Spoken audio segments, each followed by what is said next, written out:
ഇപ്പോഴും നമ്മൾ പ്രാക്ടീസ് ചെയ്യുന്നത് റോഡിൽ നമ്മൾ വണ്ടി ഓടിക്കുമ്പം എങ്ങനെയാണ് സ്റ്റിയറിംഗ് തിരിക്കേണ്ടത്. സിദ്ധാർത്ഥ കൈകൾ ഞാൻ പറഞ്ഞ പോലെ 10-10 പിടിക്കും. കുറച്ചുകൂടെ കൈകൾ ഉയർത്തി പിടിക്കും. ഓക്കെ. സിദ്ധാർത്ഥ കൈമുട്ടുകൾ ഒതുക്കി പിടിക്കും. എന്നിട്ട് എന്നെ നോക്കിക്കോണേ. സ്റ്റിയറിംഗ് ഞാൻ പറയും പോലെ സിദ്ധാർത്ഥ ചെയ്യണം കേട്ടോ. സ്റ്റിയറിംഗ് ഇപ്പോൾ റൈറ്റോട് തിരിക്കും. സിദ്ധാർത്ഥ എന്നെ നോക്കിക്കൊണ്ട് തിരിക്കും. സിദ്ധാർത്ഥ എന്നെ നോക്കൂ. എന്നെ നോക്കിക്കൊണ്ട് തിരിക്കും. വലത്തോട് തിരിച്ചോ. കുറച്ച് കൂടുതൽ തിരിച്ചാൽ മതി. ചില കുട്ടികൾ തിരിക്കുന്ന ഇങ്ങനെ ആയിരിക്കും. സ്റ്റിയറിംഗ് ലെവലാക്കൂ. കറക്റ്റ്. എന്നെ തന്നെ നോക്കണം. സ്റ്റിയറിംഗ് ലെഫ്റ്റ് തിരിക്കും. ലെവലാക്കൂ.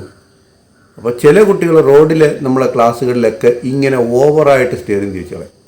ലെഫ്റ്റിലോട്ട് തിരിക്കൂ സിദ്ധാർത്ഥേ. തിരിച്ചോ. കുഴപ്പമില്ല. തിരിച്ചോ. ലെഫ്റ്റും റൈറ്റും അറിയാൻ വയ്യ. അത് കുഴപ്പമില്ല. ഓക്കെ. നോക്കാം. ഇപ്പം നമ്മൾ ഇങ്ങനെ എന്നില്ലേ ഒരു സൈഡിലോട്ട് തിരിച്ച് പോയി. പക്ഷേ അത്രയും തിരിക്കലേ. ഇത് പയ്യെ സാവധാനം. സിദ്ധാർത്ഥ ഒന്ന് സമാധാനപ്പെട്ടെന്നില്ലേ. ഓക്കെ. പയ്യെ റൈറ്റിലോട്ട് തിരിച്ചാണ്. ഇപ്പോൾ അയാൾ തിരിക്കുന്നത് ലെഫ്റ്റിലോട്ടാണ്. റൈറ്റിലോട്ട് തിരിച്ചോ. കുറച്ചുകൂടി തിരി. ഞാൻ പറയും പോലെ ചെയ്യേ. ചില കുട്ടികൾ ഇങ്ങനെ തിരിച്ച് വച്ച് കളയും. അപ്പോൾ വണ്ടി എങ്ങോട്ട് പോയിക്കൊണ്ടിരിക്കൂടെ. റൈറ്റിലോട്ട് പോകും. ലെവലാക്കിയാണ്. ഓക്കെ. ഇനി ലെഫ്റ്റിലോട്ട് തിരിച്ചാണ്. മതി. അതല്ല, അത് തിരിച്ചത് കൂടിപ്പോയി. ഒരൊറ്റ തിരിപ്പ് തിരിച്ചു. സ്റ്റിയറിങ്ങിനെ കുനിഞ്ഞ് നോക്കുകയും ചെയ്തു. ഇപ്പം വണ്ടി എങ്ങോട്ടാണ് പോകുന്നത്. ഇടത്തോട്ട്. ലെവലാക്കിയാണ്. അപ്പോൾ റോഡിൽ വണ്ടി ഓടിക്കുമ്പോൾ വണ്ടി ഇങ്ങനെ ലെവലായിട്ട് വേണം നിൽക്കേണ്ടത്. നമ്മൾ ഒരു ചുവപ്പ് മാർക്ക് കണ്ടല്ലോ. നമ്മൾ കുട്ടികൾക്ക് പഠിക്കാൻ വേണ്ടി 2 മാർക്കുകൾ ചെയ്തിട്ടുണ്ട്. ഇവിടെ ഈ സ്റ്റിയറിങ്ങിനകത്തും ഒരു ചുവപ്പ് മാർക്കുണ്ട്. താഴെ ഇവിടെയും ഒരു ചുവപ്പ് മാർക്കുണ്ട്. ഒരു ടേപ്പ് ഒട്ടിക്കുന്നു. അപ്പോൾ ഈ രണ്ടും ലെവലായിട്ട് നിൽക്കുകയാണെന്നുണ്ടെങ്കിൽ ഇത് കറക്റ്റാണ്. അപ്പോൾ പഠിക്കാൻ വേണ്ടി മാത്രമേ നമുക്ക് ഇതിനകത്തോട്ട് ഒന്ന് നോക്കാൻ പാടുള്ളൂ. ഇനി നമ്മൾ റോഡിൽ വണ്ടി ഓടിക്കുമ്പോൾ എങ്ങനെയാണ് ശ്രദ്ധിക്കേണ്ടതാണ്.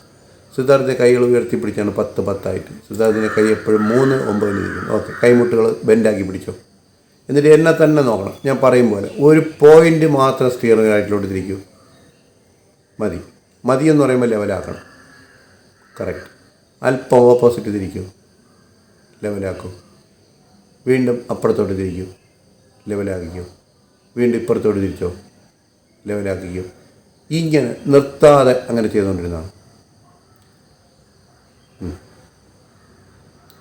അങ്ങനെ ചെയ്തുകൊണ്ട് ഞാൻ പറയുന്നത് അങ്ങനെ ചെയ്തു. അപ്പം എപ്പോഴും നമ്മൾ റോഡിൽ വണ്ടി ഓടിക്കുമ്പോൾ, അതായത് നമ്മളെ ഗ്രൗണ്ടിലെ ക്ലാസ് കഴിഞ്ഞ് നമ്മൾ റോഡിൽ വണ്ടി ഓടിക്കുമ്പം സ്റ്റിയറിങ്ങിനെ എപ്പോഴും ഇങ്ങനെ നിർത്താതെ നമ്മൾ ഒരു സൈഡിലോട്ട് തിരിച്ചു ലെവലാക്കി, മറ്റേ സൈഡിലോട്ട് തിരിച്ചു ലെവലാക്കി, ഇങ്ങനെ സ്റ്റിയറിങ്ങിനെ നമ്മൾ അനക്കിക്കൊണ്ടിരിക്കണം.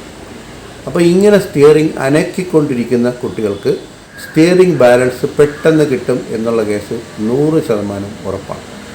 പക്ഷെ അവിടെ സംഭവിക്കുന്നത് പല കുട്ടികളും നമ്മൾ ഈ വീഡിയോയിൽ തൊട്ട് മുമ്പ് കാണിച്ചതുപോലെ, തുടക്കത്തിൽ കാണിച്ചതുപോലെ ഏതെങ്കിലും ഒരു ഡയറക്ഷനിലോട്ട് അവർ തിരിച്ച് വച്ചുകൊണ്ടിരിക്കുകയുള്ളൂ. അപ്പോൾ വണ്ടി ഒന്നുകിൽ ഇടത്തോട്ട് അല്ലെങ്കിൽ വലത്തോട്ട്. ആ തിരിക്കുന്നത് തന്നെ ഓവറായിട്ട് തിരിക്കുകയും ഇപ്പം സിദ്ധാർത്ഥ ചെയ്യുന്നത് പോലെ ഇങ്ങനെ വണ്ടി പോകുമ്പോൾ സ്റ്റിയറിങ്ങിനെ ഇങ്ങനെ അനക്കിക്കൊണ്ടിരിക്കുകയാണെന്നുണ്ടെങ്കിൽ നമുക്ക് സ്റ്റിയറിംഗ് ബാലൻസ് കിട്ടാൻ എളുപ്പമാണ്. അപ്പോൾ സ്റ്റിയറിംഗ് ബാലൻസ് കിട്ടാത്ത കുട്ടികളൊക്കെ ഈ വീഡിയോയിൽ നോക്കി ഇതുപോലെ മൊബൈൽ സ്റ്റാൻഡിൽ വച്ചുകൊണ്ട് സിദ്ധാർത്ഥ തിരിക്കുന്നത് പോലെ സ്റ്റിയറിങ്ങിനെ ഇങ്ങനെ തിരിച്ച് പ്രാക്ടീസ് ചെയ്താൽ അവരെ സ്റ്റിയറിങ്ങിൻ്റെ പ്രശ്നം തീരും. ഈ ഒരു സ്റ്റിയറിങ്ങിൻ്റെ പ്രാക്ടീസ് എന്ന് പറയുന്നത് റോഡിൽ വണ്ടി ഓടിക്കുമ്പോൾ നമ്മൾ ശ്രദ്ധിക്കുന്നത്. അപ്പോൾ സ്ട്രൈറ്റ് ആയിട്ടുള്ള റോഡിൽ നമ്മൾ വണ്ടി ഓടിക്കുമ്പോഴാണ് നമ്മൾ ഇങ്ങനെ ചെയ്യുന്നത്. ഇനി റോഡിൽ തന്നെ നമ്മൾ വലത്തോട്ടൊരു ചെറിയൊരു വളവ് വരാൻ പോകും. സിദ്ധാർത്ഥ എന്നെ തന്നെ നോക്കണേ. ഞാൻ പറയുന്നത് പോലെ സ്റ്റിയറിങ്ങിനെ പയ്യെ ഒരു സൈഡിലോട്ട് തിരിച്ചുകൊണ്ടിരിക്കും. സ്പീഡ് കുറച്ച് തിരിച്ചുകൊണ്ടിരിക്കും. മതി. ലെവലാക്കും. അവിടെ സ്റ്റിയറിംഗ് തിരിച്ചതിന് സ്പീഡ് കൂടിപ്പോയി. അത് നമ്മൾ എടുത്ത് പിടിച്ച് തിരിച്ചു വരാം. അങ്ങനെ വരണം. സ്പീഡ് കുറച്ചുകൂടെ സ്പീഡ് കുറച്ച് തിരിച്ചുകൊണ്ടിരുന്നോ. എന്നെ തന്നെ നോക്കണം. മതി. അതുപോലെ ലെവലാക്കും. കറക്റ്റ്. അതിന് ശക്കല സ്പീഡ് കൂടിപ്പോയി. എന്നെ തന്നെ നോക്കണേ. വീണ്ടും ഓപ്പോസിറ്റ് സൈഡിലോട്ട് തിരിക്കൂ. കറക്റ്റ്. ഇപ്പം തിരിക്കുന്നത് കറക്റ്റാണ്. Very good. അതുപോലെ ലെവലാവട്ടെ. ലെവൽ പൊസിഷനിൽ വരട്ടെ. കറക്റ്റ്. ഇങ്ങനെയാണ് തിരിക്കാറ്.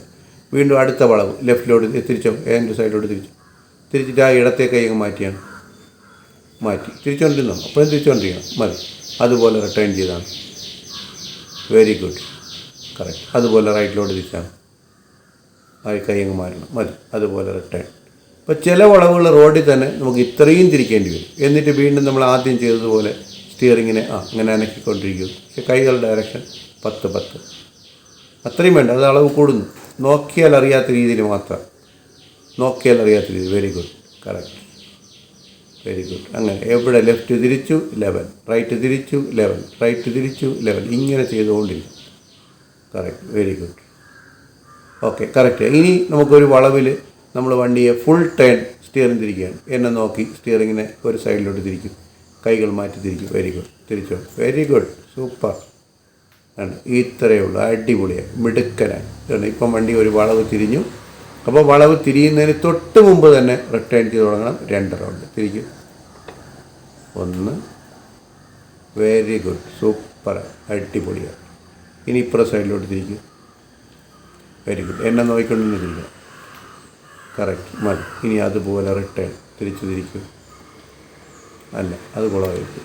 തൊട്ടൊന്നും. Correct, okay, very good. ഇങ്ങനെ സ്റ്റിയറിംഗ് ബാലൻസ് കിട്ടാത്ത കുട്ടികൾ സമാധാനത്തോടെ ഇവിടെ ഇരുന്ന് ഇതുപോലെ തിരിച്ച് പ്രാക്ടീസ് ചെയ്താൽ അവരുടെ സ്റ്റിയറിങ്ങിൻ്റെ പ്രശ്നം തീരും. എല്ലാത്തിൻ്റെയും പരിഹാരം പ്രാക്ടീസാണ്. പ്രാക്ടീസ് ചെയ്താൽ അടിപൊളിയായി നമുക്ക് കാർ ഓടിക്കാൻ പറ്റും. Okay, thank you mister സിദ്ധാർത്ഥേ.